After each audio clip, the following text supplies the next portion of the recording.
Welcome, dear faithful, to the podcast that dives into the sabotage, betrayal, and murder of the current season of the Traitors. We are the Trader Joes.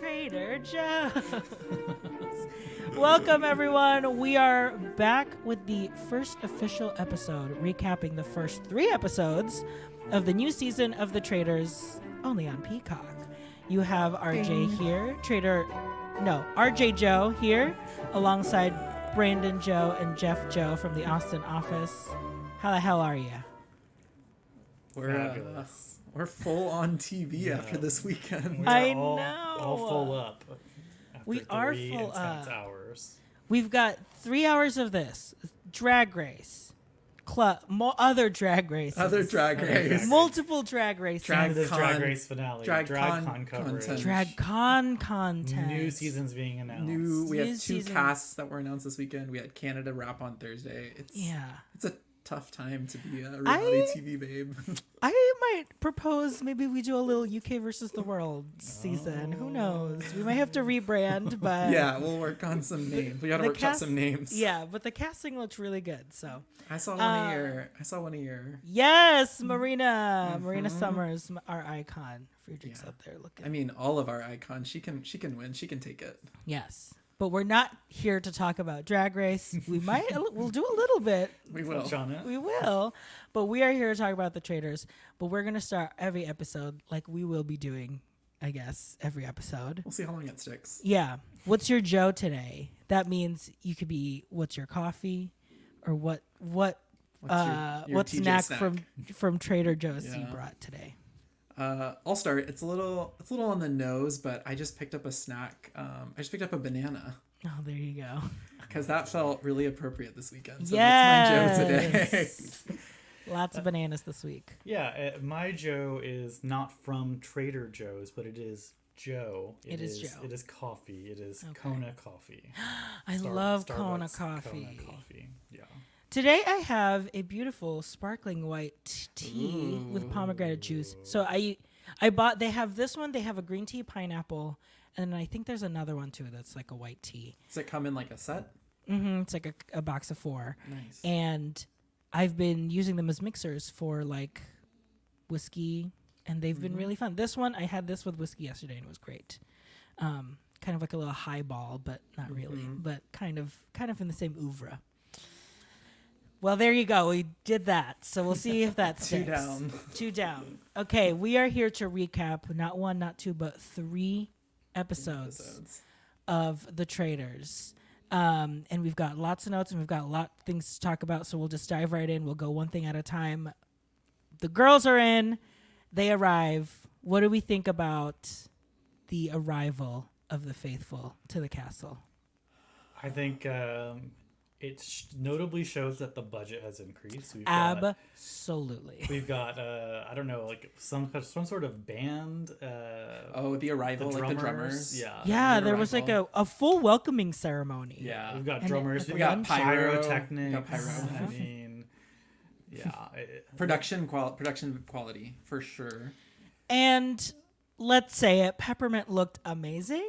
I mean, category is capes. Yeah, if you don't have a stylist going into the Traitors, you're doing it wrong. Clearly.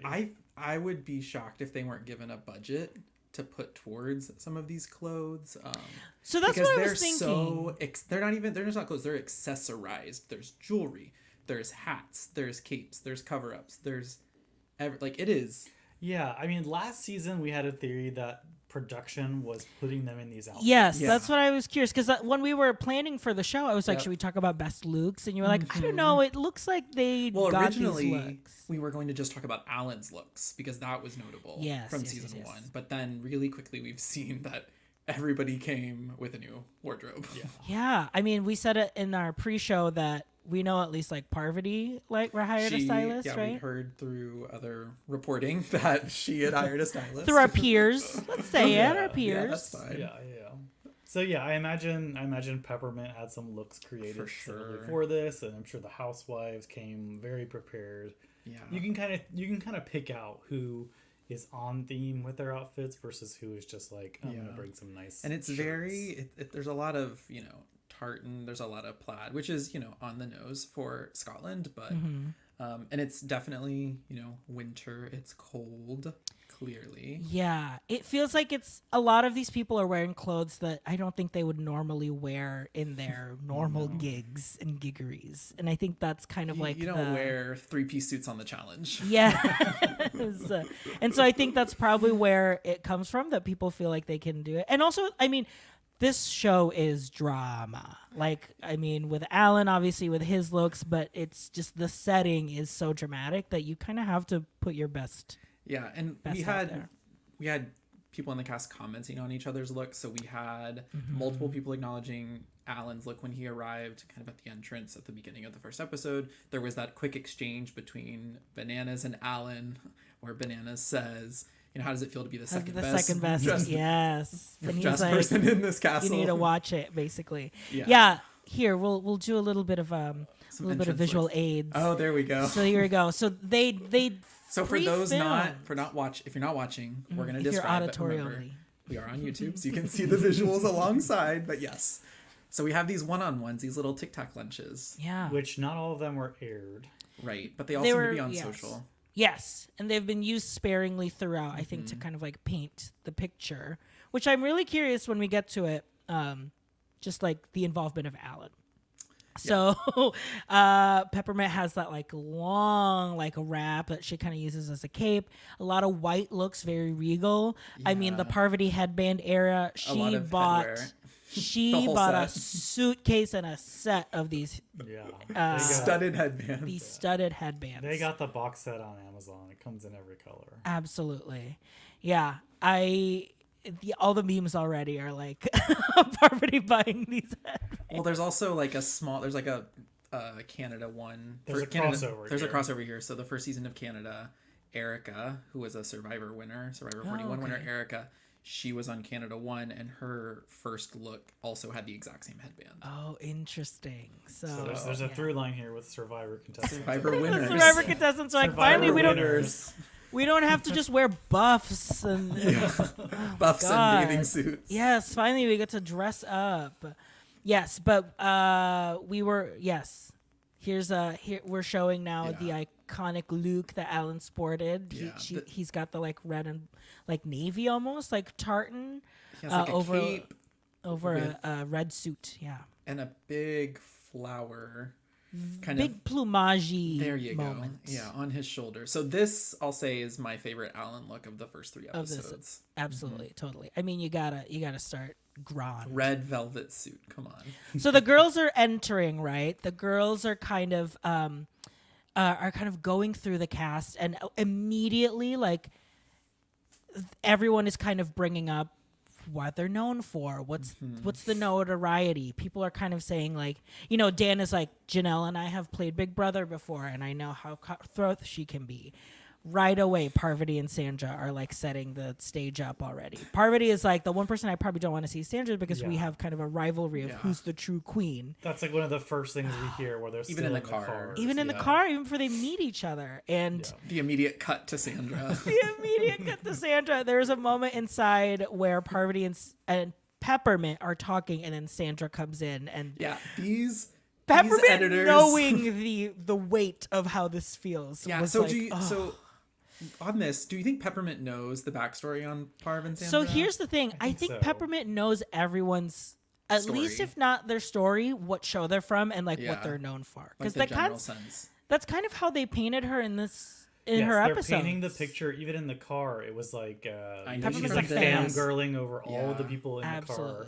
Absolutely. So she knows who everyone is and kind of what their story is. So she's clearly here mediating this reunion between Sandra and Parvati. Yeah, these editors went to the Drag Race School of Editing. I know. I mean, you have to, if you know you are doing a full season of just reality stars. They're going to give you the content. And I do see that in these first 3 episodes that there is a shift, right? It's they know strong. It's so strong. They know they're going to get content no matter what coupling, what grouping of people you get. They're all just so game in because it's either we overlap or we're, mortal enemies. Yeah. Or we're from different backgrounds. Like, I'm from a housewife show, but I'm from a competition show. Well, what does that mean? And so there's dynamics no matter which way you slice it. And so it's very fruitful from the start. It's so delicious to watch them kind of interact with that. There is one like notable, well, I guess I would say two notable people that are not like notorious for reality shows. One is Deontay, who is a heavyweight boxer. And I think he comes up a lot in these first two episodes we'll talk about. His look is great. Yeah, totally. A super like mustard yellow military jacket. Yeah. He's got like big jewelry. Yeah. And he ends up getting a great storyline. I genuinely know that he probably had a really hard time doing this show because of the like social gymnastics that you have to do. But we as audience members are eating it up. We'll take it. We'll take it. It's so good. The other one... You can tell this is his first reality show. I know. I feel so bad. Reality competition show. Because like... he has like very strong emotional reactions to both banishments that we'll get to later. That it kind of paints a picture of like what his arc will be and how people kind of interact with that.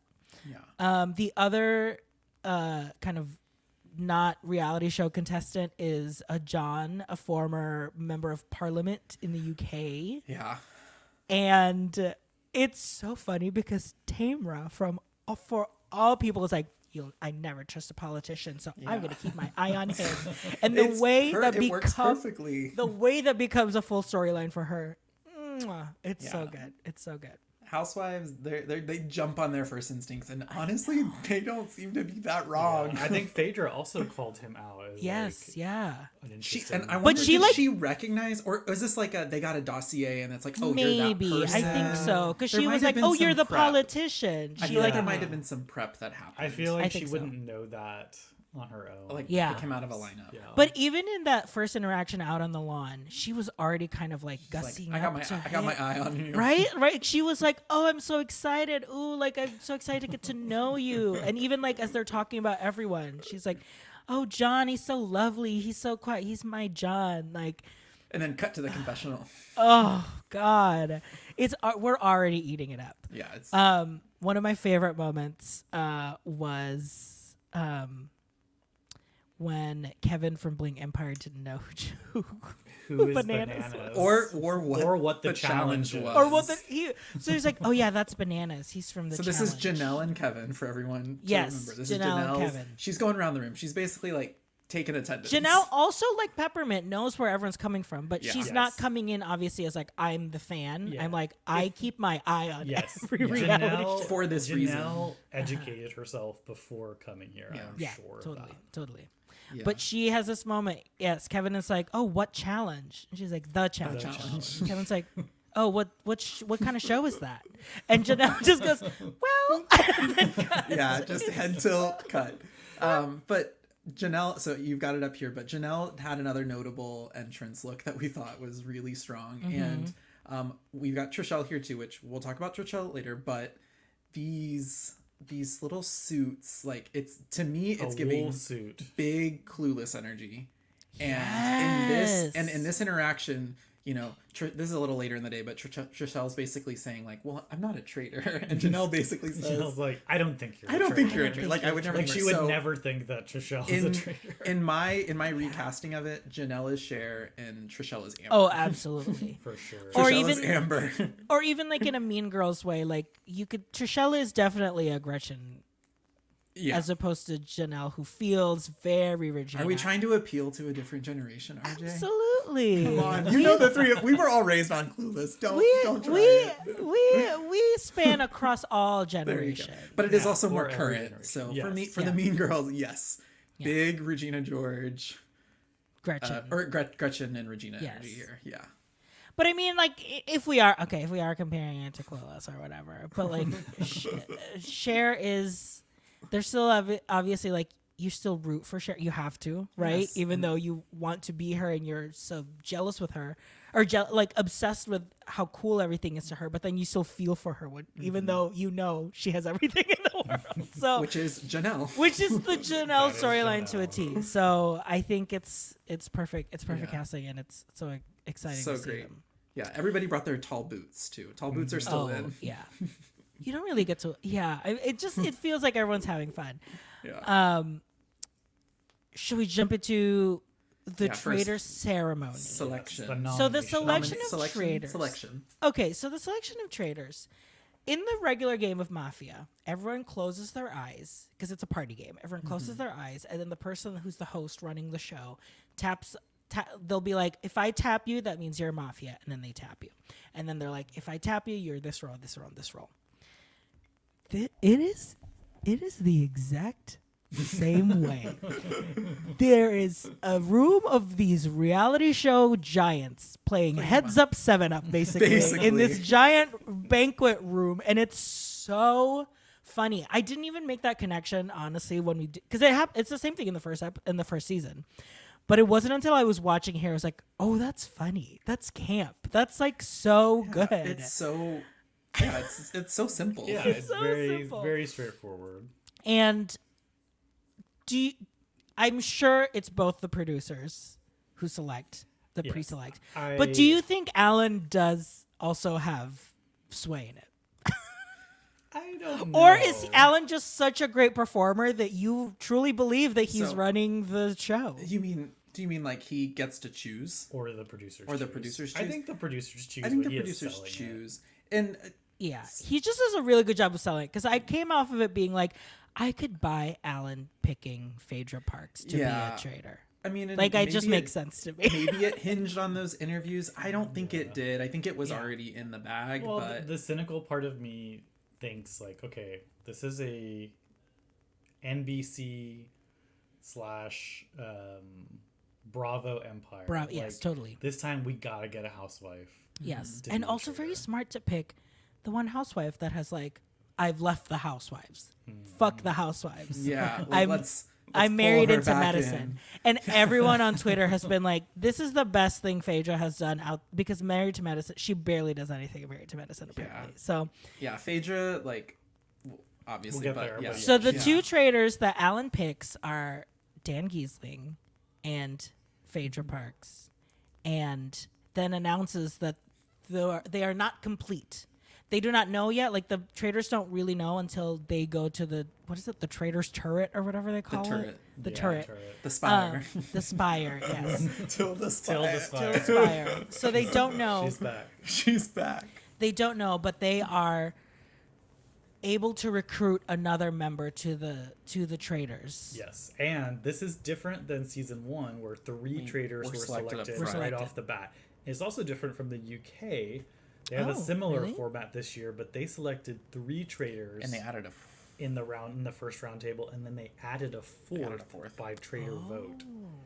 So so we could see up to 4 traitors. I feel like another traitor is coming this year. Yeah, and I mean, if we lose one, we're definitely going to get a replacement. But I wouldn't be surprised if we got up to 4. A 4, because in the first season they never physically got up to 4 because Cody left, and that's why they replaced him. Yes, but like, if they followed the show, and if Cody didn't leave, we probably would have seen a 4th traitor. I think so.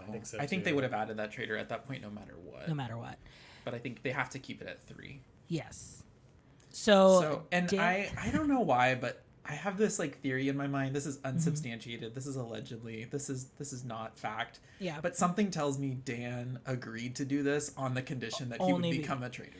I don't know if that's possible even to believe, but just something about his energy, his interview, it's like, I was meant to do this. I was born to do this. Like, and fine, we're happy with it. But something tells me like it can't. But here's the thing, and we kind of see it play out.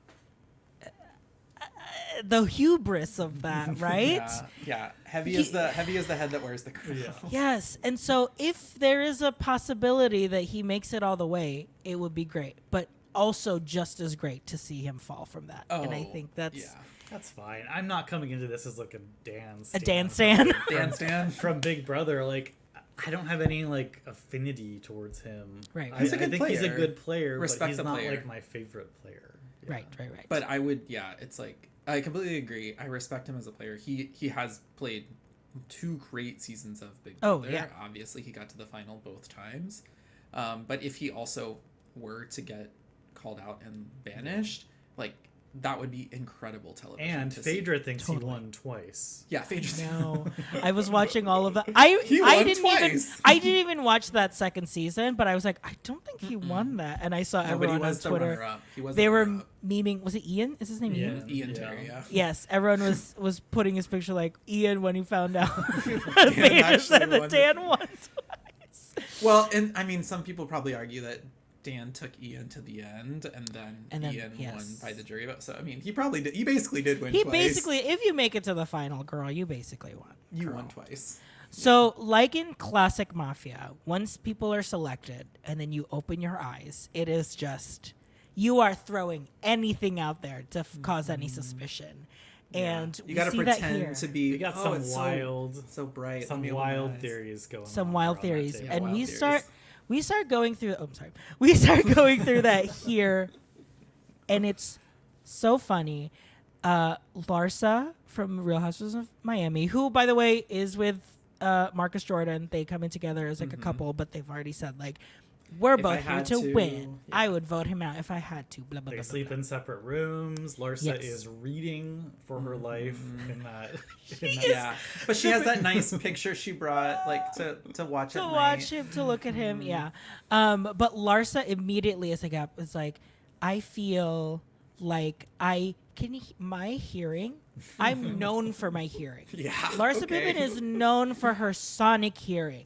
I want someone to find me the clip from Housewives where that is referenced. We need someone to find that reference. I need like bookmarks to like to previous works. But she's like, and I heard him shuffle his jacket to my left. Parvati is directly when he moved to his her. hand. Yeah. Yes, Parvati is directly to her left, and so Parvati was like, oh, but Larsa's kind of playing it coy, like I just said to my left, blah blah blah blah blah. And Parvati, when they're getting up, I think Larsa like kind of pokes her, like, just like playful. And Parvati straight up is like, "I'm not the one, girl. I'm serious. Do not. I am not the one to do this with. Do not do this. Yeah." And that's when I knew. On an island. That's when I knew that this season was going to be great. It's so good. There was that, and then the other hearsay was Janelle, who was like, I'm sitting next to John, and John's breathing just like changed at the end. And it are you okay? She goes, "Are you okay?" Because it just was so suspect. And he was like, "Well, yeah, like I have a history of asthma, blah blah blah blah blah." And so everyone just starts taking notes. And this becomes a storyline. Yeah, at least through episode 2. A multiple episode story arc about. Is John asthmatic? Is John asthmatic? Asthmagate, as I was texting Brandon and Jeff as I was watching them. Asthmagate, girl. And so Janelle had asthma in the past, so she knows, and someone else also. Had Tamra. Tamra is like episode 2, but yeah, we'll get there. Yeah. So from this, we go into our first mission. Yep. I have come out that I'm not really a big fan of these missions because at the end of the day, they're gonna put all of it in the $250K at the end anyway. So it doesn't matter. It's just an opportunity for shenanigans. It's just an opportunity for people to like have to work together. I will say off the bat, the 2 missions that we get here, I do get a better sense of like, oh, this is affecting how people think about each other. Yeah, it's way, way better than last season. And way better than last season. Yeah, you can tell that they've elevated the challenges, and somehow they still feel like there's more stakes to them because they're all incorporating people dynamics really explicitly, whereas last season they were mostly just like, are you gonna help or not? Yeah, but there's all these choice points built into each challenge, which kind of provides the fire they need. I mean, that was the biggest thing, right, of last season. Like, Kate was like, if I know people are not voting out, if they're not even listening to me, why am I going to contribute to a pot that the traitors are all going to win because you keep, keeping them in? So it's very interesting. The first mission is a puzzle mission. They have to find... I'm speaking this in layman's terms because really, who cares? But puzzle on the water. Puzzle on the water. I'll be your puzzle on the water. On the lock. Yeah. On the lock. You got to find a map in one of these bottles. Once you find the map, or the picture of what the puzzle is, then you go collect these giant buoyed puzzle pieces to put them together. And I mean big. Like multiple people have to move the pieces. It seems ginormous, but then they have 40 minutes. So it's hard to really understand. Yes. Is it really? Because I think it's not actually that deep. I think that's the thing. No, and I was noticing more on this challenge that it feels they're really editing to make it like it's about to come down to the wire in the last 10 seconds when I don't think it is. There's no way they could have finished that in that 10 seconds. Because when they said like there's only 10 seconds left. To get everyone out of the water. To get everyone out of the water, like John and Sandra and, these like 40-year-old people trying with to asthma climb out who of the can't water. swim. That's not going to be 10 seconds, girl. Like, nice try. No way. So. But at the beginning, they all get tied up to a post as well. So they all get tied up. And then we get explained that they have the concept of shields. So the shields are back, which was a concept in the beginning, but they were a lot like more present. Yes. Now. So in the first season, there are opportunities to go to. You win chances to go to the armory. You win an armory pass, which hat on a hat and a hat. It was so ridiculous because if you went in and then you just don't had get to pick, and if you don't get it, it's like, well, you know who get. Like there was, it was like this illusion of secrecy, right? But you knew based on going in who had gotten one or who had. It was like, it didn't work. I don't think it worked. So I do like this format a lot better because it's cleaner. It's like there are missions, and every mission there's a chance to go for a shield, and it's a first come first serve. First come first serve. If you grab it, it's yours. It's going to be at the cost of being seen that you went for a shield at a specific. It builds contention. It builds tension between the players. For sure. Absolutely. And who goes for the shield? None other than our queen. Jedi Jamie. Jedi Jamie. Janelle said, I am getting that damn shield. Yeah. She said, Veto Queen. Baby, what about Shield Queen? Yes, Shield Queen. I need a new line on my Instagram bio. I need a new line on the Instagram bio. I need my Wikipedia page to have another table. That's right. Another table. Yes, give me another table. She needs to set a record for the most shields. Most shields. Absolutely. Because she's going for it. I will leave this with a title. Honestly, I mean, it's a great strategy. Truly. She is veto challenging these challenges. Like she is, because if you think about Janelle's experiences on Big Brother, she never throws a comp. Mm-hmm. She always plays it. Safety is always on the line for her. And and so you can see that mentality is not gone. Like there is no my only way out every week is to win. And I save myself and we're here for it. Absolutely. So everyone, like we said, everyone starts off tied up, and then as soon as they untie themselves, what is meant to be you help untie everyone up, so that way everyone is now open to grab the pieces and form the puzzle. But as soon as Janelle was untied, she ran up for that shield. And so fast and so funny. Olympic Sandra is fully like, we're still tied up, girl. It's so good. Yeah. It's so good. So this mission kind of, it breaks into multiple parts because there are people looking for the picture who I would say probably people who feel less confident about physically rowing boats to get these pieces and push them. And so it felt very much like the ladies went We're to pick up the shore while the men go and get the pieces. I want to say Sandra was like the only one on the boats, right? Sandra and Parvati. Parvati was on a boat with guys. Makes sense because they were. Sandra was rowing and John was in her boat. Yeah, John was in her boat. My God, we don't get a lot of talking heads from Sandra. And notably, Tamra is out for this challenge. She called sick. She called out sick. Yes. Tamra called out sick, and I am.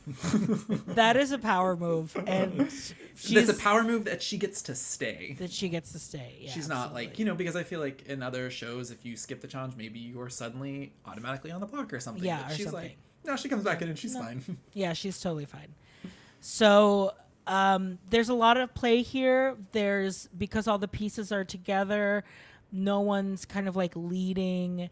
There's like a moment where like Marcus and Peppermint are kind of like shouting over like what they need to rearrange the pieces, but the challenge people who do that, like this is the challenge, right? It's like crazy physical challenges like this. Yeah, CT and Bananas are like really putting the puzzle together. Putting the work in. Yeah.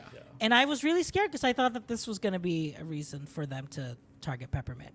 Oh, and it's not. It's something worse. Else. But Janelle finds the map. Janelle finds the map. They find the she found the golden picture. ticket.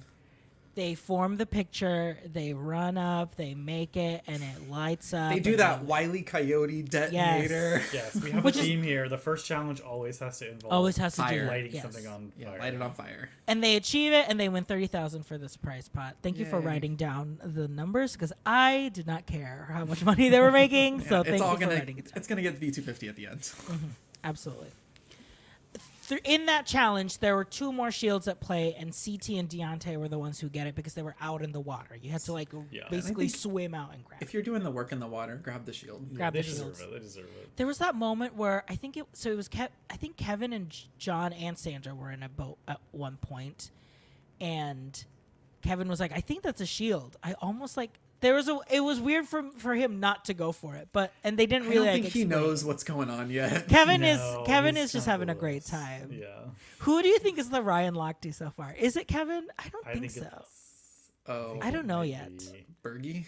Kevin or Bergie? Oh, we'll talk about Bergie. Bergie baby. Bergalicious. Bergalicious.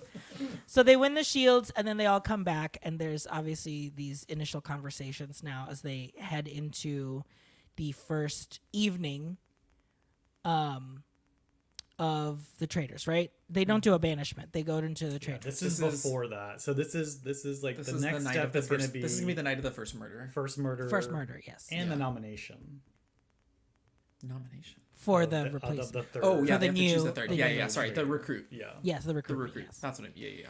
So we know that Dan and Phaedra are traitors. They don't know they are the traitors together, but they're currently like looking around and seeing who could be good traitors. Yeah, and they're at this point, Dan, I think, knows they've already picked. Yeah, they've already picked Parv at this point. But right? No, it's gonna happen this night. This is when he says like. He's like they're already talking a lot. They're already talking a lot. That's what I want to know. Dan does not know that Phaedra is a traitor. The other traitor. But he's kind of just like they use Dan in the show to kind of like Dan is narrator. Dan, I mean, obviously because he's a traitor, but yeah, Dan is kind of going to different people, and you really quickly see that he's got like he's sticking to his Survivor and Big Brother people. Like those are his people. He's not branching out a lot, and that could be his downfall soon. He's like going, yes, totally. He's going through. He says that Janelle is a strong player. He says that no one's as cutthroat and can play strategy like Sandra does on Survivor. There was this like small moment where Max I think comes in and then like leaves, and then Dan is like, "What about Max?" And Sandra's like, Max is irrelevant. Yeah, we're not worried about Max. Maybe Max is the Ryan Lochte. I think so. I think it's just because based it was short-lived. But I will say that's something that comes to play here way more than the first season because they had a mix of non-celebrities and celebrities. Here it's like people who play reality competition and people who don't. Yeah, and the dividing line, for sure. Which is funny, or people who play reality competition the way like Survivor Big Brother like physical and like social gameplay. I think you have like a combination of physical and social gameplay. Right. That's like one factor, and then everybody else. It's like Max is not going to Dancing with the Stars being like, what do we how do I strategize to beat like whatever like, and I think they're like especially the Survivor contestants. Yeah, they know how it works. See that immediately, and they're like, they don't know what they're doing. Don't even bother. They're not playing, or like, what is it? They're not gamers. They're not gamers. They're not gaming. Yeah, schemers. Any other like notable people from this like initial? No, I think they're kind of going around room to room. Like Phaedra's in a room where Ekin Sue is present, and then we get a talking head of Phaedra saying that Ekin Sue's brain is on vibrate, which I think Ekin Sue is so funny because she's like, people usually think that I'm just like a pretty face or whatever, but I'm quirky. I'm quirky. I do yoga. What else does she say? I'm double jointed. She's double jointed. She's just saying all of these things that and I'm like, it's chef's kiss. It's so good. Yeah, I kind of like her. I said I wanted to like her, and I like her so far. It's good. It's good so far. She's ruffling just enough feathers that she's not like the main character. Yeah. Yes. She's kind of like second tier. Yes, she's second tier. She gives me a little bit of K. I'm curious if she's gonna like fully lead charges or she's just calling out. Yeah, I think that part's gonna be left to Larsa, it seems. Oh, girl. You'll be shocked what I think of Miss Larsa. We'll get there. So we go into our first Traitors meeting. Mm-hmm. They go up to the turret. Well, first they take the Traitors oath, which I think was like, I felt was not as big of a moment in the first season as they make it here. I think it helps that it is just two people, and it's two people we know already. Mm-hmm. So we're like, we feel the stakes. But they make the oath that like they can't call out the other traitors at any point. And that was my one thing last season of like, well, yeah, when Ari leaves, right, and not to call out because he'd been had. There could have been an option. They can't offer a name of another traitor, but once the name is out there, I think they are, for the sake of their own gameplay, they're allowed to.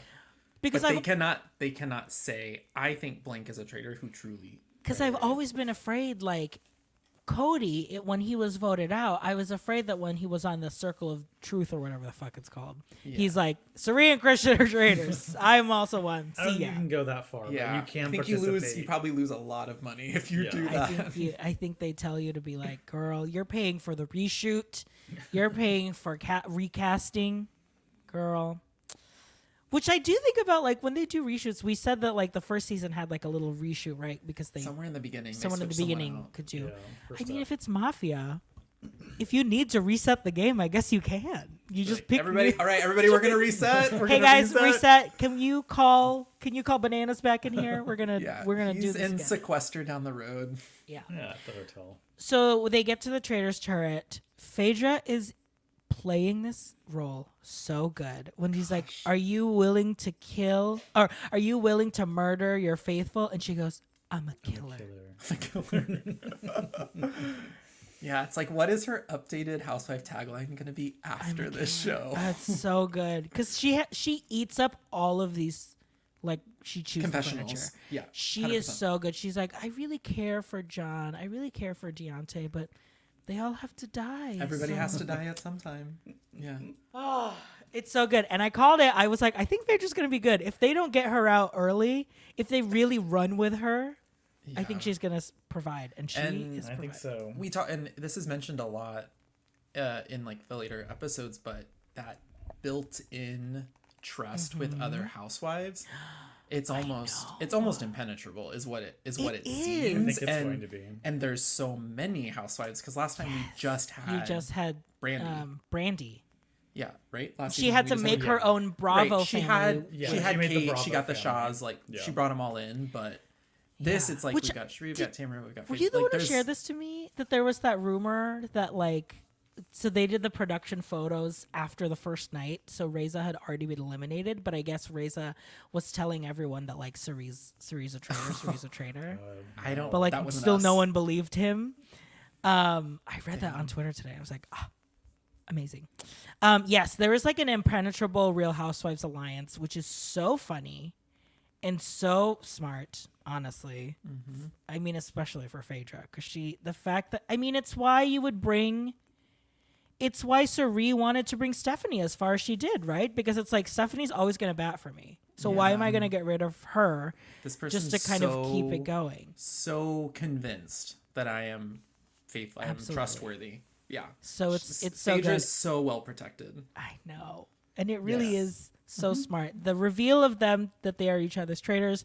I think you could tell Dan obviously is like, this is great because you've really laid low. I had no idea. Yeah. Which, I mean, as soon as Phaedra's in, she really plays the like, I'm here having a good time. I want to make sure everyone's taken care of.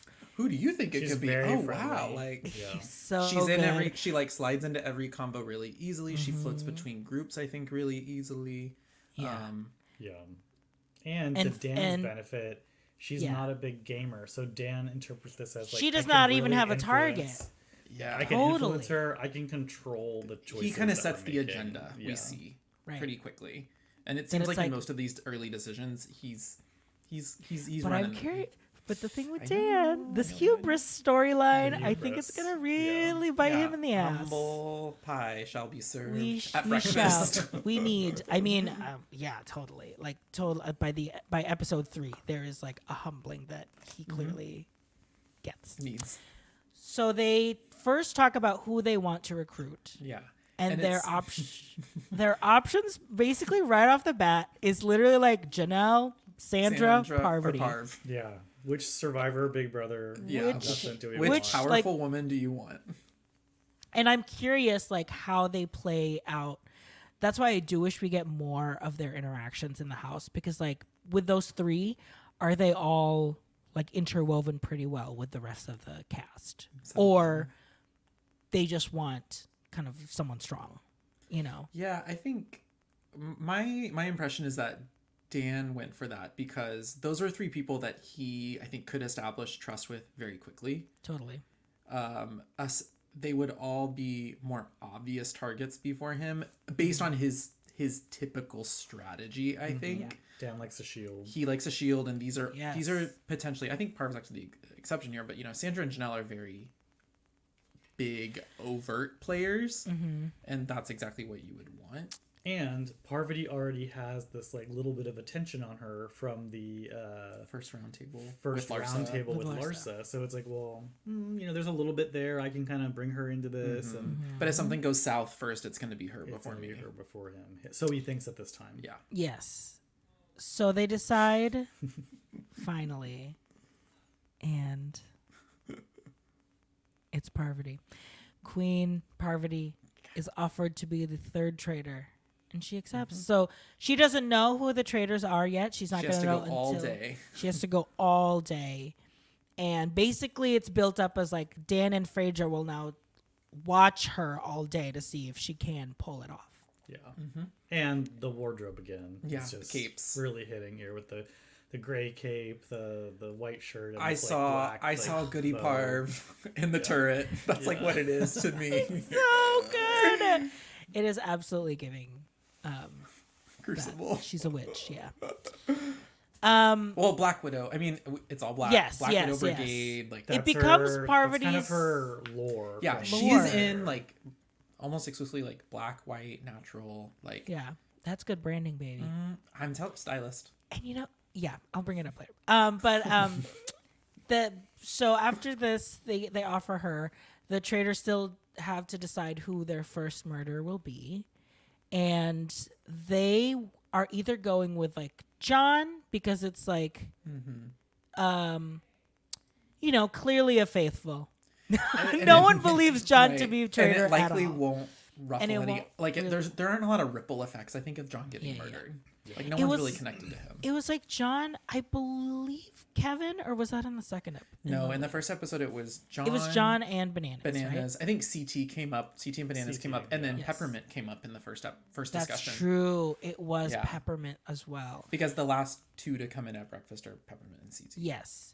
So Peppermint and Bananas. Bananas. The big thing with Bananas was that it would be a big splash to take out someone so big, like energy wise, personality. We already said he's already made a comment to Alan, like he's like the playful one, but then also he was kind of running the show when they were doing that first mission. Yes, and there's always an argument. There's always kind of this debate in like these Survivor Big Brother style shows. It's like early in the season when we're doing all these big challenges, we need strong men, quote unquote, to help us win the challenges. Right? I know. So it's kind of like it's a blow perhaps to the group to lose someone so physically powerful. Yeah. Well, when they do it, Bananas is out. Bananas. No bananas for breakfast. No bananas for breakfast. Nymphia Wind is shocked. Yes, and we watched Drag Race, Nymphia Wind Bananas, and then episode 1, 2, 3. We watched this. So it was like the theme of the night was bananas. Yeah, bananas. So in the show format, they go into everyone finds out who was murdered by who shows up and doesn't show up to breakfast the next morning.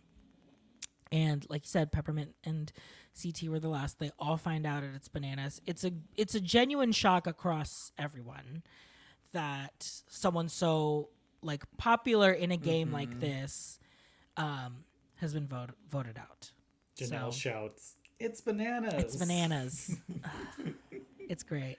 I love that these people are game for what they're And note that the same formula we had as last year that we talked about last week, the people who are kind of under consideration for being murdered are the last ones to enter. Yes. So like, which is great for us as an audience, but don't how they does that know? play out? Shouldn't It's they like know? That's what I keep thinking. if like, I'm in the last group and I'm Peppermint and CT, I'd be looking at each other like, oh crap, We like, almost my name got- was on the list. which I Which think it should does. tell everyone else in the room I'm a faithful if I like the producers could be throwing me in there, but at this But point, that's the thing. That's what I think.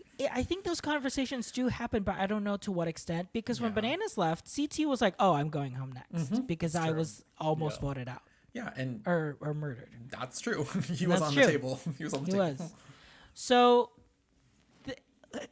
should we talk about breakfast? Breakfast. Everyone is so we're throwing spaghetti on the wall. Everyone's like, "Were you trying to scared?" I was scared. Were you scared? I didn't sleep a wink. We're all just trying to throw anything out there on the walls, right? Yeah. And we skipped past this, but there's a moment the night before, and everyone's talking about like, "Oh, I'm so nervous for the murder," and Peppermint is like, "I just want to be alive because I have so many cute outfits that I want to wear." So many good looks to show. And Trishelle goes, "Me too, girl. I see you, Kiki Kaka." And then she's like, "Well, if I die tomorrow, then I know that it'll be you." And Peppermint is like, "Oh my, me? No." Yeah, face crack. What? I That's mean, it. this is like a scene out of a Drag Race episode. This is Absolutely. Untucked. It is Untucked. untucked. We're in the It's just Untucked like you're kikiing. It's kikiing. This is like, Untucked, right? which is like makes all like, which is exactly what Peppermint is doing. She's Yes. kikiing in the dressing room. She's kicking in a dressing room. Immediately becomes now a seed planted by Trishelle. Because it's like, did you guys see how cracked Peppermint's face was when I said that? When I brought it's like, that up. Whoa, girl. Way too defensive. Way too emotional. And almost to the same degree, Cirie right away is like, I didn't see it. was Like, it was a nothing. joke. I know. And Cirie this was is like literally the only line that's we weird. get from Cirie the whole I know. episode. Cirie is. It's funny that it's Phaedra, right? That because they could. I think there was genuine conversation. Is it Phaedra or is it Cirie? And it's very funny for it to be Phaedra because Cirie is also very outspoken, and so it's interesting to put that energy in Faithful instead of Traitor because then you just get to see her spin her wheels. Yeah. So I'm surprised we haven't, and I said Cirie, I'm surprised we haven't seen more of her, knowing her history. Like the original Atlanta housewife. Yes. And her and She Phaedra by both Cirie. and I mean, her and Phaedra are from the same franchise, right? Yeah. And we've seen almost nothing. I between know. them. It Maybe really that's just an plays out. indication It's that gonna It she's just come coming- plays later. out she's at the coming end, later. but Yeah. it does. It's interesting when it does play out their relationship because it's like, well, it's a given, it's an obvious. Everyone already knows it, but it's like, but I haven't seen it. I want you to actually show it though. Yeah. I know we know because we're deranged and watching it on Peacock, but I want to see a little bit of them. Like, hey, this is it. This is not even we're a good. question. We got each other. Yeah. I almost wish we did see like a me, full. you, we're good. Yes, because you saw that moment with Larsa and Tamra. Yep. So I just wish that we saw that with the other housewives too. So, but Peppermint the next morning At breakfast.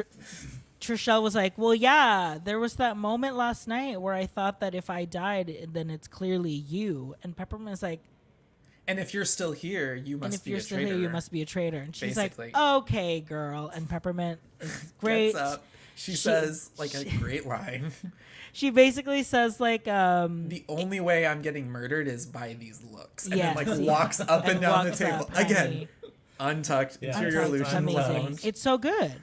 And I think there's a lot of discourse, and we'll get to that. But one of the main things that I did see was like, cast more of these Drag Race girls. They also know what they're doing. They Yes. know how to make TV. Put them in these shows. They know. They know. They know. Alan appears and kills Bananas, or announces Bananas. here's there day two's the look. legs are out for Alan. And this is very David Sedaris energy. This is oh my god, David I totally Sedaris see energy. that. Yeah, he's with culottes. He always wears culottes and books and boots. Culottes and boots is David Sedaris. He's on the book tour. This is the look before the signing. For sure. I don't know how to explain what we're getting here. It's queer. It's queer. It's the whole like mismatched It's queer. tartan. Yeah, mismatched tartan. Each leg is a different print, but they're cut off. But they're like frayed and short. Listen, tall green Doc Martin boots. We'll get to which look is our favorite later, but yes, this but is it is funny that look. he chose to wear the shorts here because he's hosting this mission. He's just sitting down the entire time. He's not. He's not screaming at people in the water like he is on the first mission. But although he is just sitting, he's outside though. He's still, I think he has like a blanket or something covering him. But we do get the like one of my favorite things about like the show, which is the way the portrait just gets thrown or dismissed in some way. And the first one is always a big just like plop the frame on the floor. Yeah. It's great. Totally. It's camp. So breakfast is over and they go to their second mission, which is a scarecrow mission. So in this mission, they go to, it's basically a series of lockboxes to open the final lockbox. But in order to, all the keys at every lockbox is attached to a scarecrow with 2 names, and they have to guess based on like a survey that they filled out. Survey says we surveyed 100 people on who like a specific answer is. We surveyed the group. Yeah.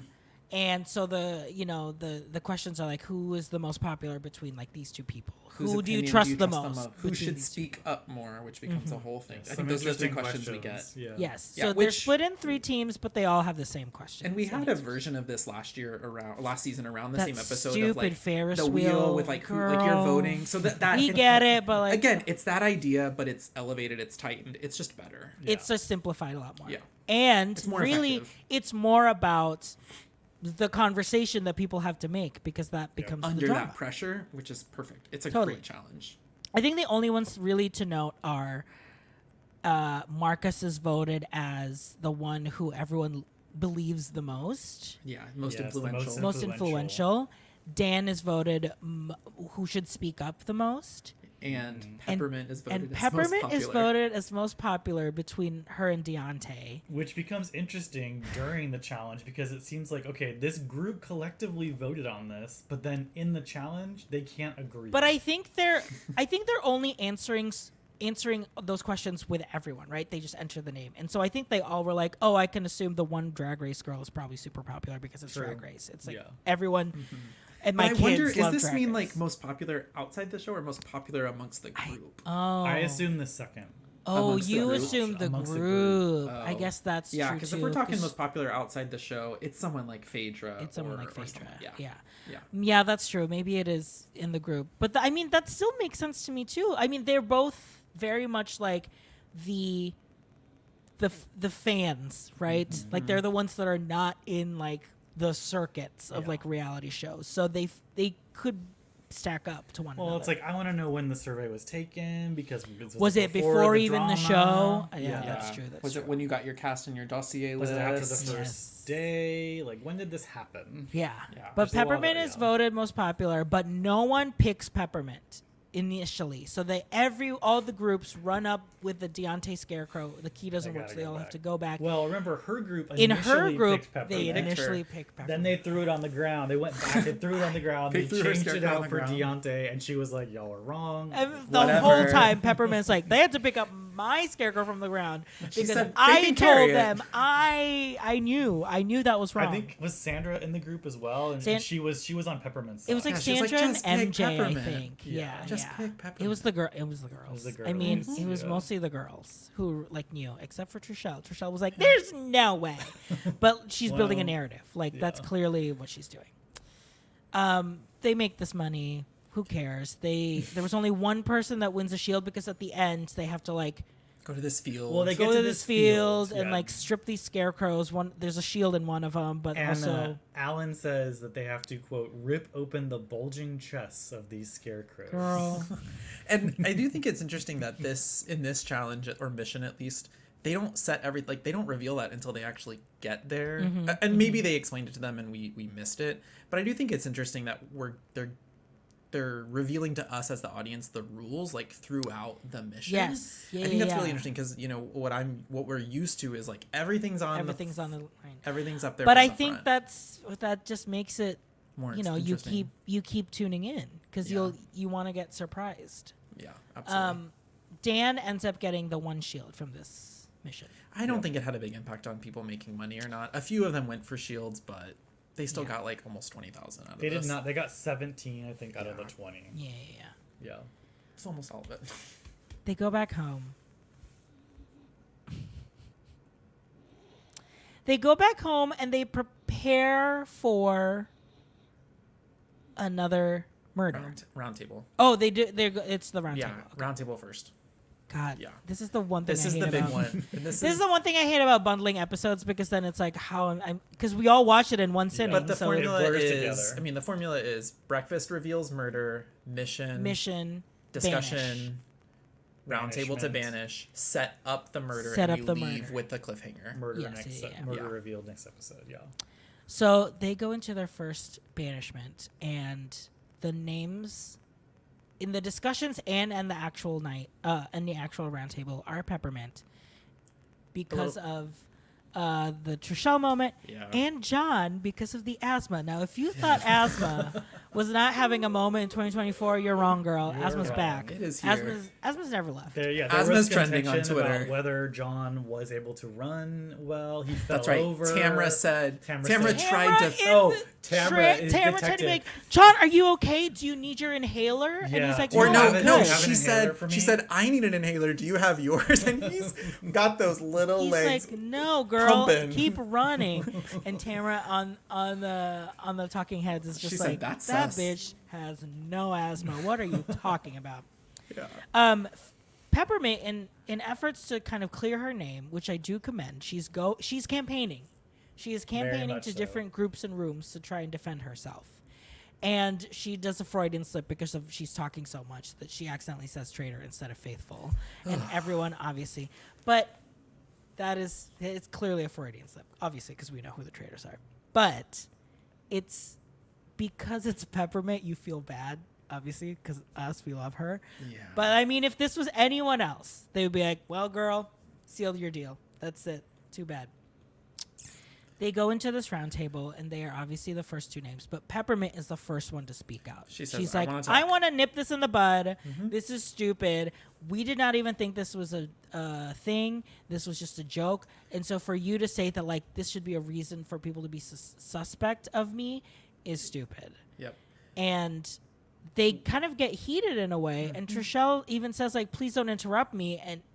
But she says, don't put your hand in my face. Don't put your hand in my face. And you see Peppermint be like, let me show every camera in this room that my hand is not close to you. And like that micro moment, I think, says it all. That micro, Trishelle. Yeah, absolutely. That micro moment kind of sets the sparks across the social media platforms. Yeah, and in Peppermint's defense, we have both Cirie speak up to defend her. And Max.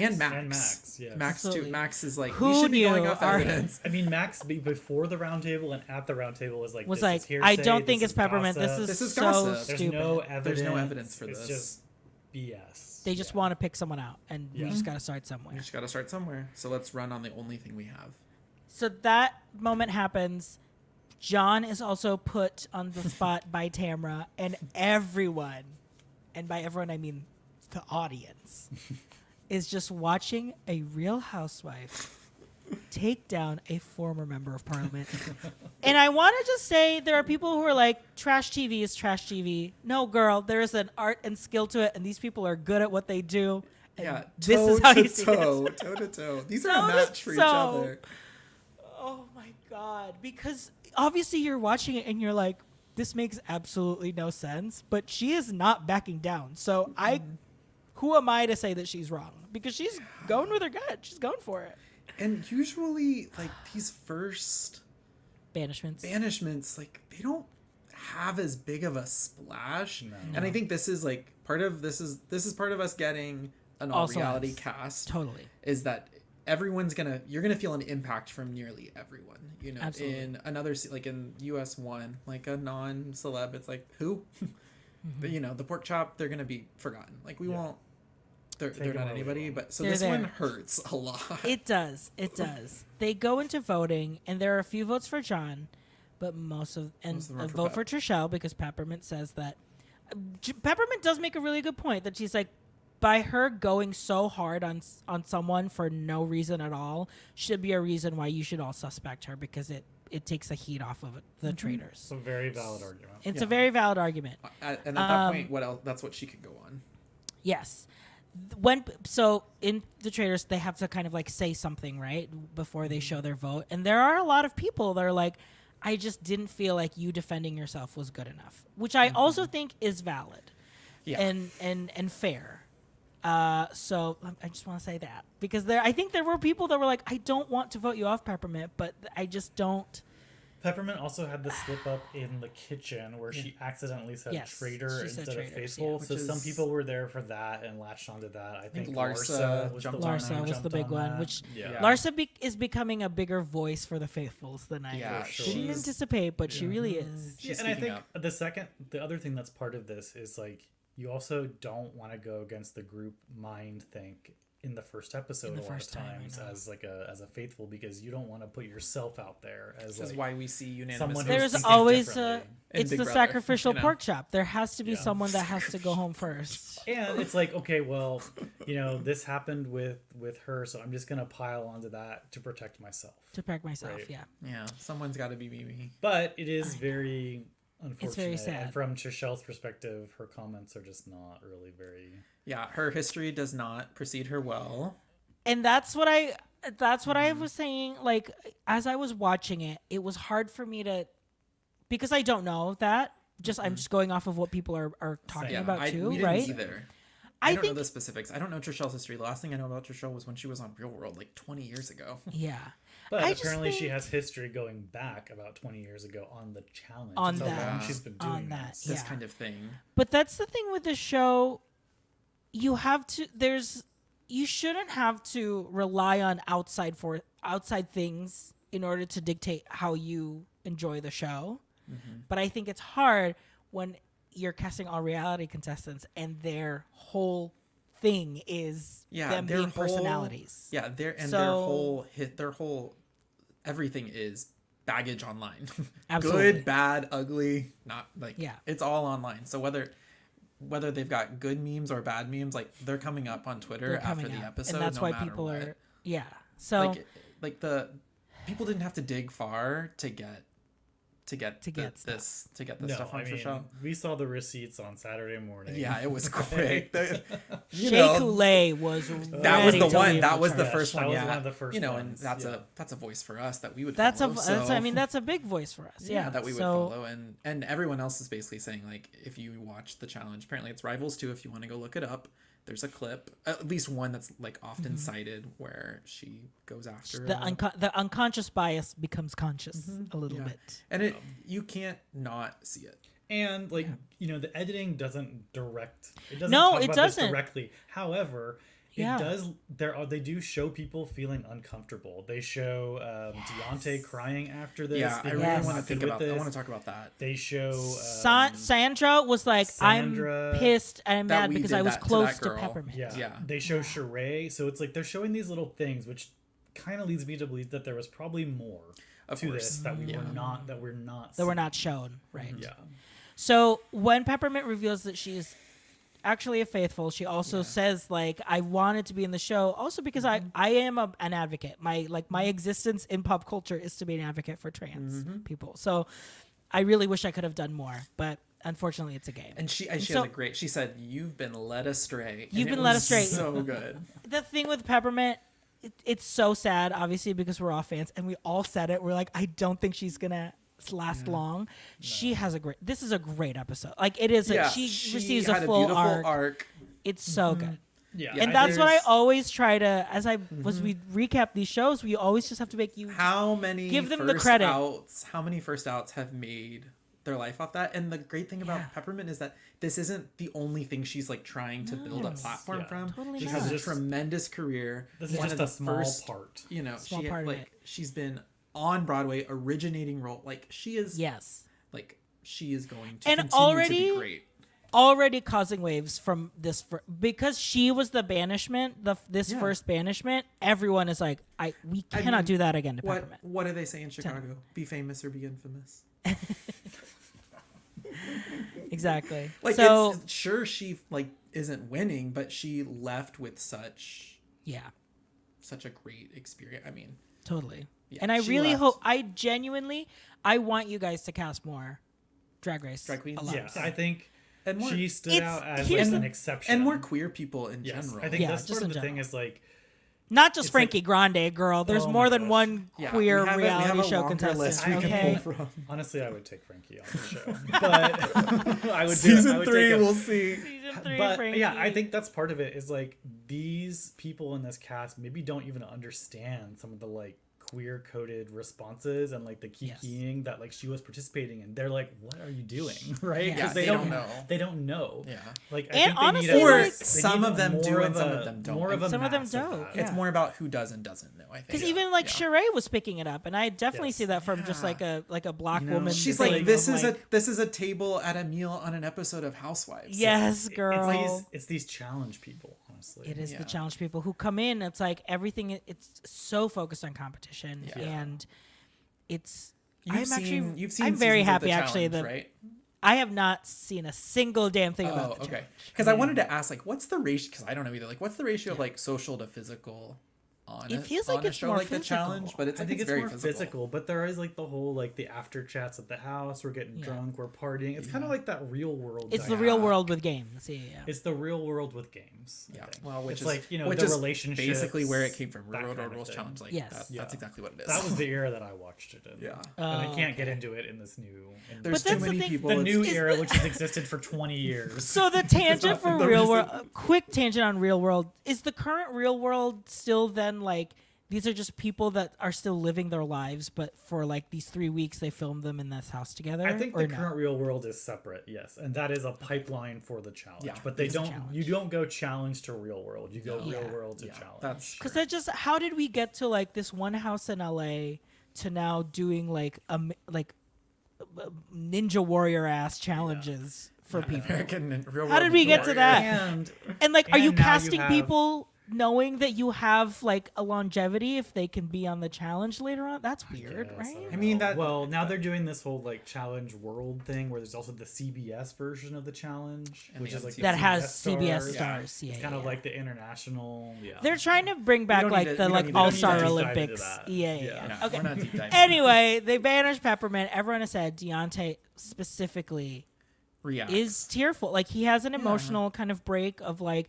I know what it feels like, obviously, to be ganged up on. I think there's like layers here. Like, I think there's like, this is probably the first experience where he's like seeing someone leave a show that he's on, right? Like that first competition, like, oh, wow, people are leaving. So it settles in. I think there's like lines of identity that they share. And so there's that experience. I think kind of what Jeff was saying, there's probably other stuff that we don't know that's like coming up, but it hits him. And it's like, it's really... And interesting because they were the two like voted most popular. They probably did share kind of like that kinship of just that idea of like everyone. We're talking to everyone. We're relating to everyone. This is a community almost. And then look how fast they turn on us. Have to switch it to like, but like it's these a game. People that I'm talking to. Maybe they're not my friends. Yeah, the friends I thought they were. Which like, and then you could unpack that. I think you can come from two places of the being like, well, this is what you signed up for, so like you can be cold to that. But I don't know, maybe I've just seen enough reality shows now that I'm like, no, I actually feel for this guy. I mean, like that's and everyone clearly is sweet to him and feel for him too. So yeah, I think so. No more mean. Mean is out in 2024. Mean is out in 2024. Yeah. Meanwhile, later that night, we plan a murder. Cut to the turret. Cut to the turret. Parvati is finally revealed as the third. She realizes that it's Dan and Phaedra. She had no idea. She was like, I'm so shocked. Yeah, you are both playing it so well. So well. And they've planned their third or their second murder now that they are all together. And they talk about Larsa and Marcus, right? Mm-hmm. Breaking up that couple. But also because Marcus is known to be someone that people trust that they can listen to. But then they also bring that up about Larsa, that they're like, yeah, Larsa is also someone that people Larsa's listen to. a big voice. Yeah. She's pretty influential. Kevin's name is floated around. Kevin's name, because Kevin is like what if we kill someone that like is random, just like completely left field? Yeah, there's no confuse. Yeah, exactly. There's not lose really the trail to draw on, which was a big strategy in the first season. Was to do very random. Yeah. I am actually very happy that Marcus was the one chosen, because I think it sets up the storyline for Larsa. We all know what's gonna happen, right? Like you're gonna break them up. Yeah, I think. As how it played out, it's like an easy to explain, or like if you're in a group, you can rationalize it. Like, well, they wanted to split up a couple. Totally, but I think it was truly because at the end, before they went to sleep before the murder, it was like Max, Dan, and Marcus were all in a room together, and Marcus basically says like, yeah, I don't trust anyone that's like quiet, and he basically says like, you Dan, like you're one of them, and you're in that list. We had just had that challenge. I would say whether that came up or not in the turret, that's probably exactly why Dan him. Dan was like, this guy's got to go. He's got to go. But he doesn't want to say that directly to someone like Phaedra, right? And in a contained space too, where it's not like Marcus said that out loud to a group of people. He may have brought that up already, but which also makes me think that he and Larsa were talking about it. Yes, that's true. Yeah, that's true. And you can't not trust that. Like if Marcus says something, I'm sure he's already talked about it with Larsa. I mean, and Dan sort of knew this was the theme because of that vote that happened in the challenge, right? So people think he's quiet, so he's got to turn that down a little bit. Which is so interesting. It's such a complete shift in the Big Brother kind of play game, right? Dan comes into this and says, I want to be quiet, I want to lay low, but I'm like, I don't think of Dan as that person. That's true. I think Dan, I would say like plays like he's a slow burn. Yeah. And this moves too fast for that, He is someone who wants to get the lay of the land first before he can make his moves. Yeah. That's how he did it both seasons. In Big Brother, you've got literally 24 hours.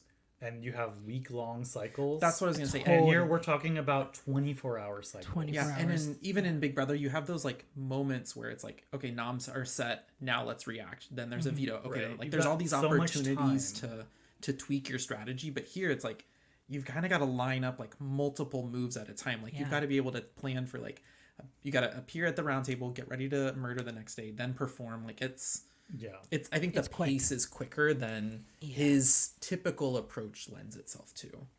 Yeah. So Marcus is the one that is voted out, and they are acting as if this man really died. I mean, so funny. Marcus's funeral. Hashtag Marcus's funeral. Literally, I think it was Tamara who was like, "Rest in peace, Marcus," which is perfect. A perfect throwaway line from a traitor. Yeah, I mean, Alan comes into the room and it's like the energy is so low. He hands the portrait to Larsa. Portrait. Yeah, he hands like the frame she is to a grieving widow. Like she's a grieving widow, and she plays right. She takes it to her. And heart. You know what the best part was? Phaedra was the first person that Larsa to pat her on the back, consoling. Oh, and they were saving his seat the whole. As soon as Larsa's in the first group and says, "Here's my seat for Market," I was like, "He's done. This is over." It's so obvious. I mean, editing. So good. I mean, the way the holding of like Phaedra, and I think it's Tamara and Larsa, but Phaedra and Larsa are like holding each other. That I'm like, Phaedra is playing this so perfectly. It's so good. They announced that their mission for this last episode is going to be in the witching hour, as they say. It's going to be in the pitch black night. We gotta have a nighttime. I was gonna say there needs to be like a nighttime graveyard. I did make this joke during the episode that this kind of reminded me of Scared Famous. Did you watch that show?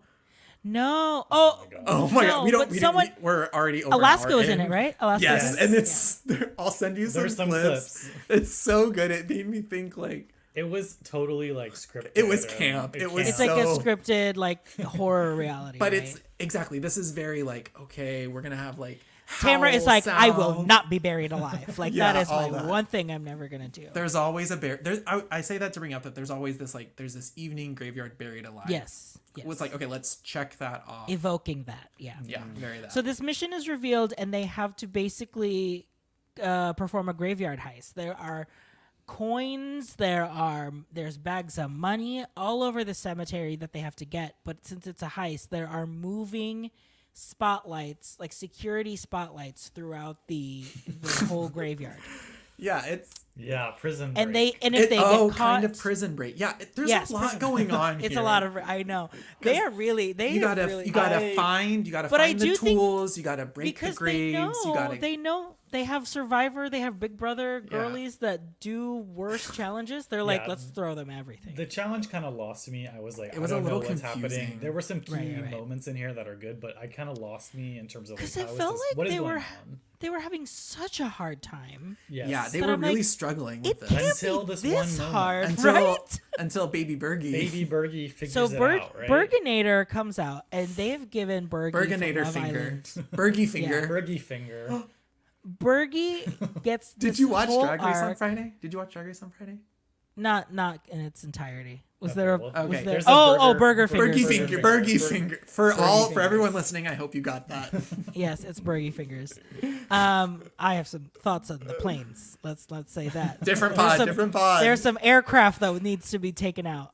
For sure. That's a different podcast. Bergie has this full conversation even before, like when they first get in, and it's like everyone just thinks I'm like this like cute nice guy who doesn't know anything, and it kind of shows. Who is on Love Island. He's like flush. He is already red. He is so baby nervous. Girl, big baby Ekin Su was fully like, girl, relax, girl. What is going on? Like we barely checked in. Nothing's happened yet. It's so sweet. I feel so bad for this kid. And then this mission where he finds the pattern, he realizes that the spotlights are on a pattern, and so he's shouting these things like, guys, it's going left, it's going right, and everyone's like, no, Bergie, no, and they're all dropping like flies, and they're all by the spotlight. Keep getting caught.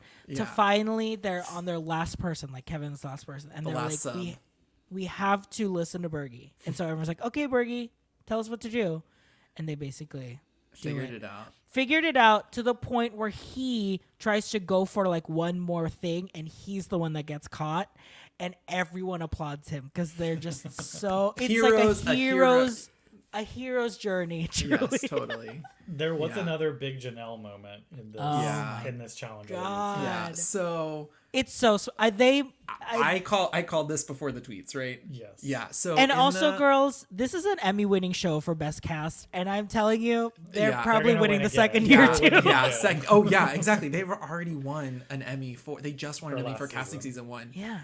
And I really want to see costuming get nominated for Alan, but we already got there. Anyways, so there's the opportunity for the shield because they're thrown in there, which we as a collective, we decide we like that they're always available. And so basically like they're buried with, so some of the graves have shields, some of them have money. And so the choice point becomes, do you go for money or a shield?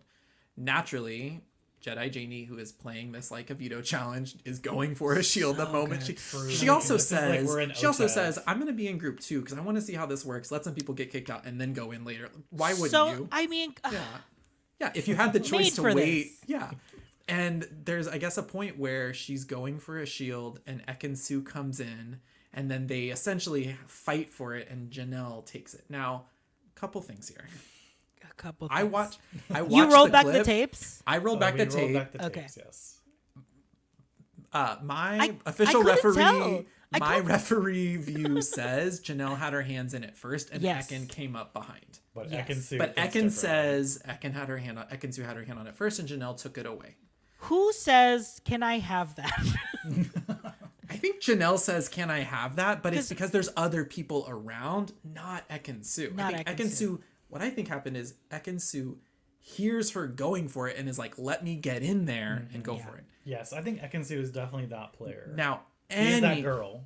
Any good Janelle stan, this house this house respects Janelle. Absolutely. This house is built on Janelle merch, Janelle cameos. Like, this house respects Janelle. Trust me, we've got the receipts. We have custom Jedi Janie merchandise. That was t-shirts in this that was house. designed by other members of the Ampliverse. Anyways, so I hope she's listening. You can go. She's not. She's not. But No, she's not. Janelle stands will know that on season 7 of Big Brother, there's a she wrestles for a piece during a veto comp during OTEV with James, and it is almost the exact beat. And as soon as we watched this, I turned to Jeff and I said, "This is James and Janelle." And then of course that comes going around. Today it comes on Twitter. First thing people say, "This is James and Janelle." Janelle shares it, and she's like, "Me and James are good now," but.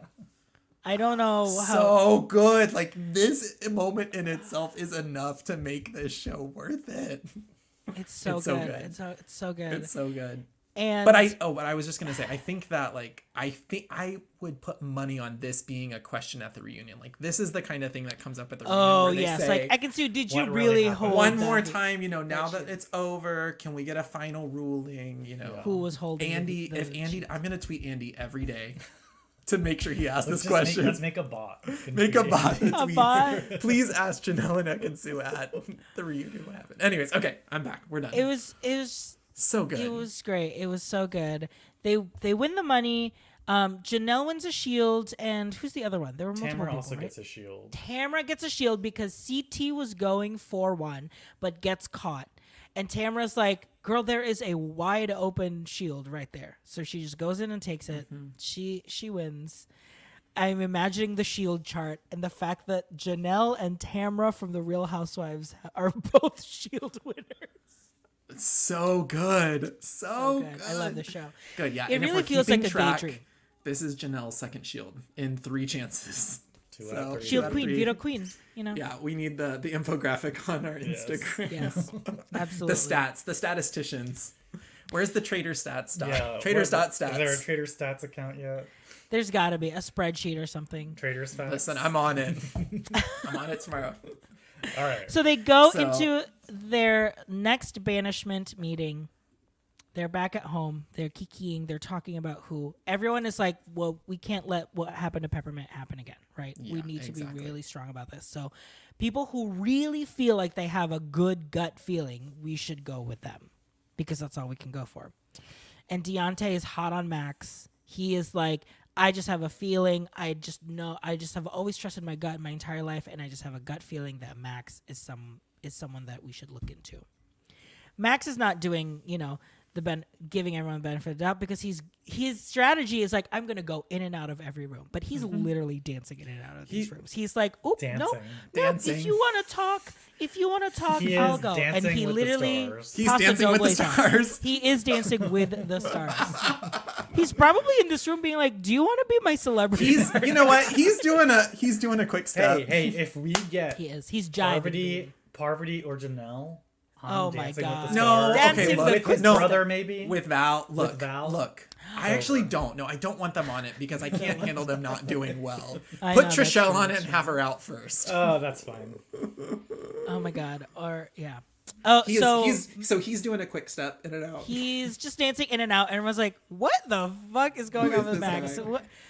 Because every time he comes in, everyone's like, "No, yeah, you can be in this conversation too," kind of proving that like you're not the person we're talking about. We're not. But then he's like, "Oh no, don't mind me. Like you guys talk," and he leaves, and it's like, "Well, you just made yourself look suspicious." But he kind of did that in the first. Because he was looking for Janelle, wasn't he? He was looking for people specifically. Remember, he did that with Sandra, he did that with Sandra and Dan. And that's when Sandra said she's like his MO, but it's like, why? But again, he's not like his orbit doesn't involve any social dynamics. There's no drama on Dancing with the Stars, which is fine. There doesn't need to be, but it just shows that like he's not prioritizing relationships, conversations, interactions. He is a game. He's just playing the game. He's like, oh, I report, which is Ryan Lochte. Yeah, yes, I show through the banishment. I write a little name. Do my job. I write my name. I go back to the hotel. I go back to the hotel. Yeah.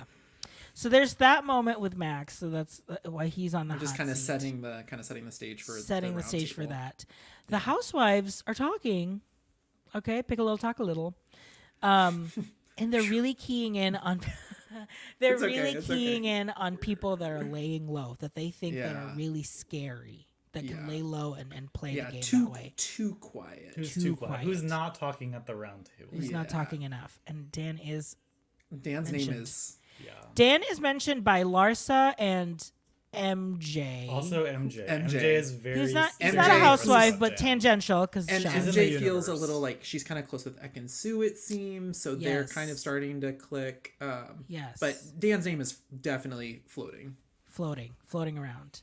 Floaters John's travel name like is that. still around too. I think just like But lingering. I don't think anyone's actually. But I think at this point people are like, oh, I think he's just old. People are convinced he is not a traitor. Like, there's no way. It's like that's actually the energy you want to bring into this. Just John is the goat you bring to the end, and then somehow he ends up winning by like accident. $100,000. Yes, totally. Yeah. The thing about the Dan that's really interesting is that when Larsa and MJ and a bunch of the other girls are talking about him, Parvati's there. Parvati is in these conversations, and she is hearing that like, oh, Dan's name is out there, but I don't feel secure enough yet that I want to stick my neck out for him, but I'm keeping an eye. And that definitely plays out in the banishment vote. Yeah, for sure. So they go into the banishment vote, and it's a mixed bag. There's no clear. No names. I didn't are- even talk about the smartest, most strategic move that has ever been played in Traitors. The masterminds, Peter and Kevin. Oh say, yes. Let's We're gonna stage a fight. we're Right? gonna stage a fight, and people think that we don't like each other. So then the traitors will keep us because they know that we'll be using as shields. Now, listen. Come on. If Who you've never knows? played a game, sure. As long as like watching this show up to this point, it's like, who is Peter? I mean, I know he got introduced in the first Yeah, episode. Peter I is like only During know the traitor Peter- interviews, but Peter, Yes. Bergie, Kevin. They all kind Peter, of like they're all kind of the same. float. yeah. Out of everyone, out of all the bachelors that I know, Peter's the one that I know that was like a Who? douche. I think he was the one that was like, I think a couple people have mentioned that he was like An he ass. didn't make a big splash. So yeah. yeah, we're gonna stage a fight we're gonna throw each other's names out, and people like Why? Parvati and Dan and Sandra are gonna be like, what the What heck the are these heck? people doing? What are you doing? I hope Now we get what's- some reactions to that later. I hope so too. But what's interesting was in the round table, Kevin's name was put out there twice. Yeah. I think it was from. Ooh, let me open up this Wikipedia, girl. I want to say it remember. was like a maybe a charade. It was someone also like random of like, I think I'm also keeping my eye on you. Here we go. I got it. Oh, it was Parvati. Okay. Let me redo this. So there are a couple names out, right? And Peter and Kevin vote for each other. Parvati, because she knows that there's the conversations about Dan, but doesn't want to make her stance clear yet that she's going with Dan, on her thing, she has the letter D. It is crossed out to write Kevin. And she plays this thing of like, well, I was really convinced today, and I don't want it. And it was just because of this round table that I think we need to be thinking about other people. And so I'm going to throw Kevin's name out there. But the fact that she wrote the D to keep herself still kind of like in good terms with the housewives. What do we think about this? I mean, I know that we have some split opinions over whether that's a good strategy. I think it's or good. not. I think I am from the House of Cirie fields, where you have to keep the people who trust you close to you, especially when it becomes a pure numbers game at the end. If you make it to the second half, it just is purely numbers. Yeah. I think Maybe think it's this too is soon. as I think she could she's have just too voted for smart Max. for this. Yeah, I think she's she too could have smart just for done this. Max. Like it to me, it read obvious as a But- traitor, and I was shocked we didn't get a confessional from I know, Sandra but that's the saying, thing. "What the heck is this move?" But there's nothing from Dan afterwards. Dan is immediately like, okay, this is your time to shine because we're getting different rules today. Maybe it is Yeah. because of that like I don't know. it's not a traditional murder, but I don't know. Maybe that plays out like, well, you got to do it because you put my name out there. 'Cause you- babe. Like, yeah. I don't know. I just thought it was I just thought it was a little too obvious. I don't know. I think you can do it. I'm here for the theatrics. Yeah, come of course on. It's like you can do it once, but you can't do that every week. Yes. I don't think this is going to be her MO. I do think that this was her only chance to do Let me throw a little thing out there. Maybe she just wants to see how it lands and see if it throws people off. Totally. Yeah. Larsa and MJ are the ones who really bring out Dan's name in this roundtable, and pretty much are the only votes for them.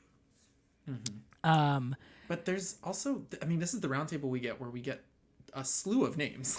Yes, a very wide variety of names. So the Shield Gate is brought up between Ekin-Su and Janelle. They kind of like, this is where they say that they have two different stories. Like Janelle is saying, I had my hand on there, and Ekin-Su is saying, I did too, which makes a lot of people vote between the two of them because of how inconsistent the story is. It feels like one of them is clearly lying to throw the other person under the bus, which makes, I mean, Cirie does not vote for Cirie votes for Janelle. Mm-hmm. Max votes for Ekin-Su because he pretty much buys Janelle's story. And who was it? Phaedra votes for Ekin-Su as well. Phaedra votes for Ekin-Su and Max votes for Ekin-Su. Yes. Yeah, so basically the big other, that's the kind of other big kind of splash that gets kind of brought up, which I guess, like, it's good. For anyone else, it's great because it's just more names being thrown around. And it's, you know, anybody but me. Anybody, if my name's not up, I'll just jump onto someone else's. And I guess, like, that's kind of how I would use the discussion. Like, if a name came up in this discussion, like, I'm not going to introduce a new name, obviously, even if I haven't said anything. So, so fine. And then, you know, if I'm not Janelle or Ekin-Su, like, I could potentially use that in another conversation or another week when I needed it, or another night at the table because it's already been brought up. But again, I don't think these little squabbles have legs. It's really interesting that these are the things people are hanging on to. Yeah. It's which like, is what? It gets brought up, the frustration. I mean, that really is the frustration of these first couple of banishments. So hopefully these faithful will kind of realize, okay, we need to try something different. Like, these little arguments, these tiffs that come up are just strong personalities, like butting heads, you know, in either, you know, in a mission or in the, just like in the house. But I mean, is that not where comes we need up, to be spending our time. Yes. And that comes up, basically, that's almost the reason that fuels the fire to put Max up for banishment. Deontay kind of says, like, this is all, people are just fighting, this is still gossip. Because Max even says that, right? Like, it's all just gossip. But puts Max's name out there, and everyone kind of goes with that instead. Max is banished. He says that he's a faithful. He's like, I had a great time, whatever. Thanks. And back to the ballroom. This is the most vocal, I feel like, the reaction. Like, Janelle says, I'm pissed. Cirie was pissed at Pep, but she's still pissed now. It's not looking out. We're getting it wrong again. And the traitors are eating. Doing great. Eating. Oh. So, someone else eating? Yeah, someone else is eating.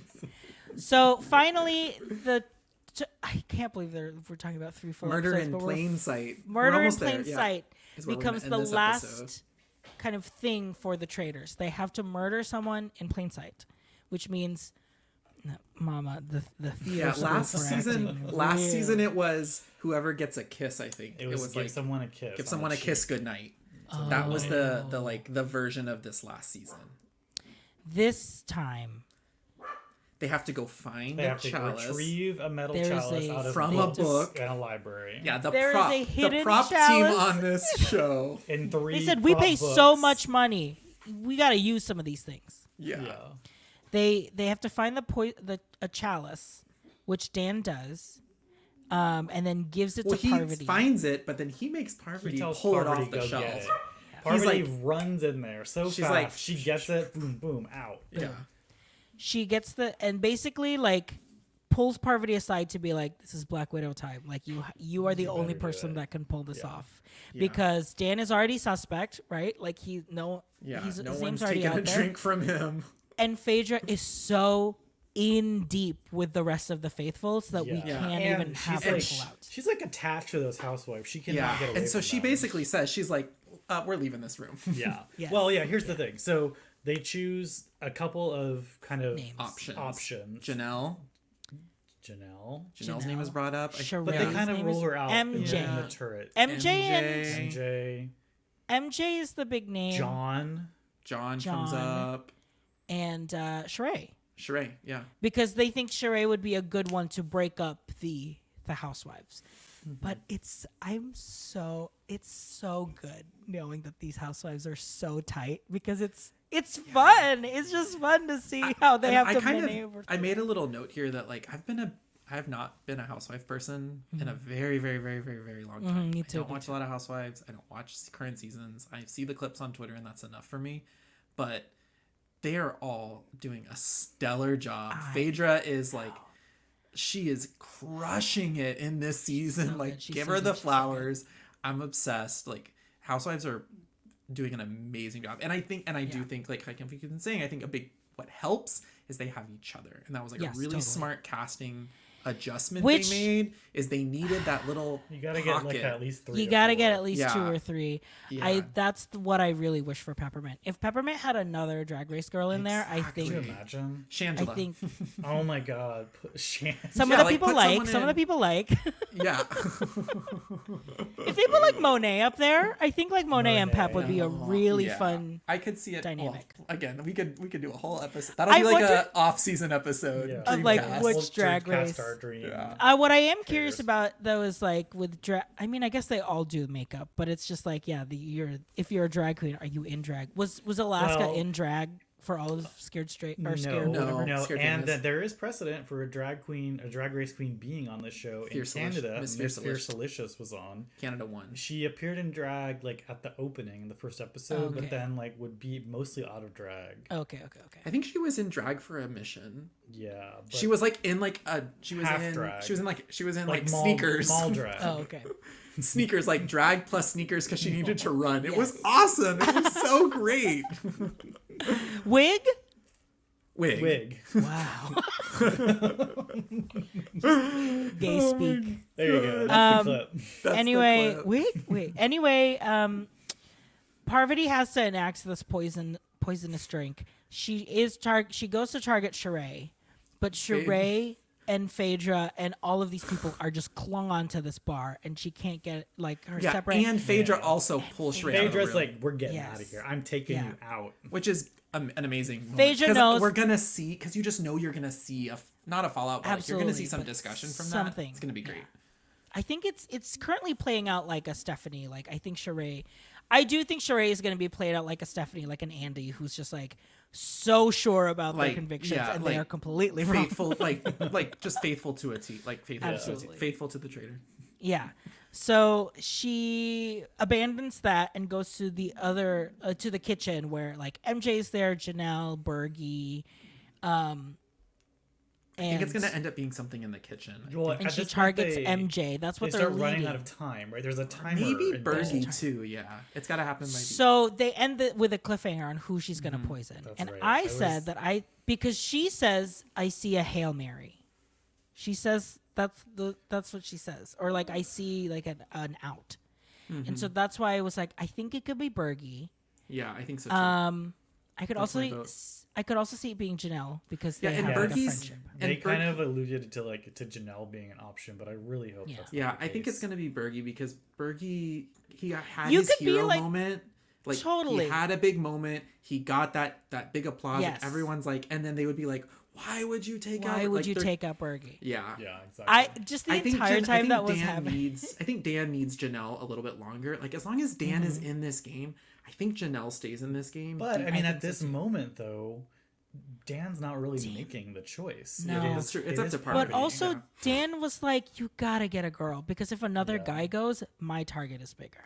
Yeah, true. So that's also interesting. So, but do you think Parvati really wants to do that? No, I think Parvati knows that she was recruited because she has the skills that Dan does not have. Yes, I think more so than Phaedra than her. Parvati can say like, okay, maybe Berg was not the plan, but this is what happened because of the time crunch. Yeah, right? totally. And this given But you gave her the full out. It's like You let her do it. It's you.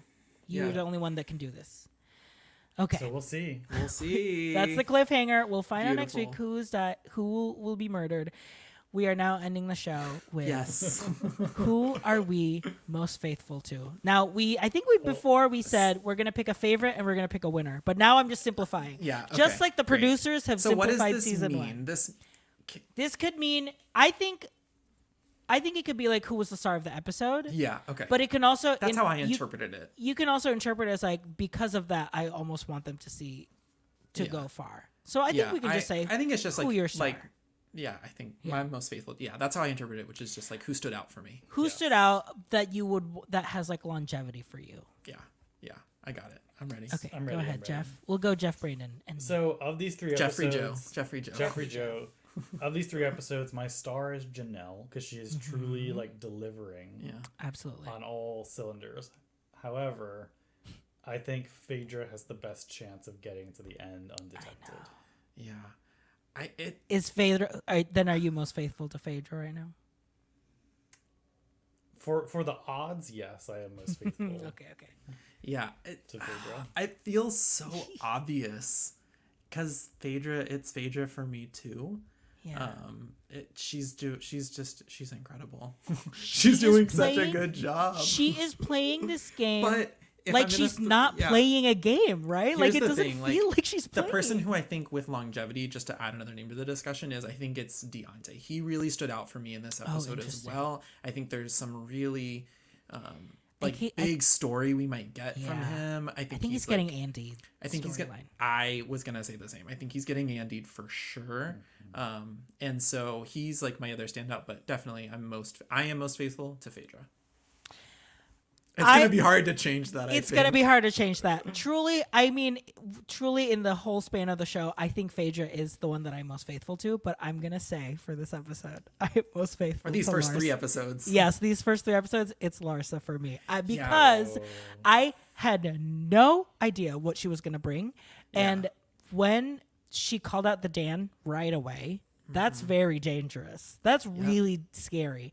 And I do think the Marcus murder was at the perfect time for Larsa because she took it. She ran with it. Yeah. It's like chef's kiss of like, now she's like, I have a reason to play harder and like I don't want to look stupid now. Gets her some sympathy. Yeah, I don't think we definitely didn't talk about her enough to this discussion, but I imagine. But I think it's because it's ramping up. Yeah, more will come. More will come. More will come with Larsa, and I truly think like she has MJ and the other housewives like kind of in her presence. So yes, for sure. Wow, 2 Phaedras and a Larsa. Who knew? Look how we came in. We came in Survivor stance. We came in Survivor stance, and we are leaving Housewives. No one saw this coming. Never would have expected that. It's gonna be so crazy. She really delivered, though. Yeah, amazing. She really did. Okay, this is gonna be so good. Let's talk about Alan's looks for a second. Like, yes, which the Bonnie. What is our prettiest the Bonnie look? Awards? The Bonnie Award. This was the last look for the last mission, right? Yeah, that's episode 3. And then episode 2 is the shorts, and episode 1 is the red with the flower. And it's just to be clear, a Bonnie is like Scottish slang for beautiful or lovely or pretty. So that's where we came up with this. So our Bonnie of the week. This is mine. Episode 1.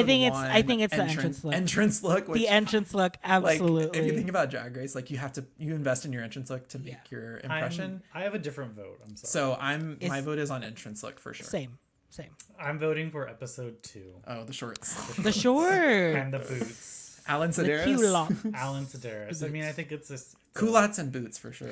It gives, you know what it is? It's giving like when when Queen Elizabeth is going like for like to hunt with for her hunt look. Yes. She's got her gun. Yeah. She's got her gun. She's got the like scarf. The scarf. Yeah, the bonnet. Yeah. Absolutely. And the one thing. Bonnie in a bonnet. Bonnie in a bonnet. There we go.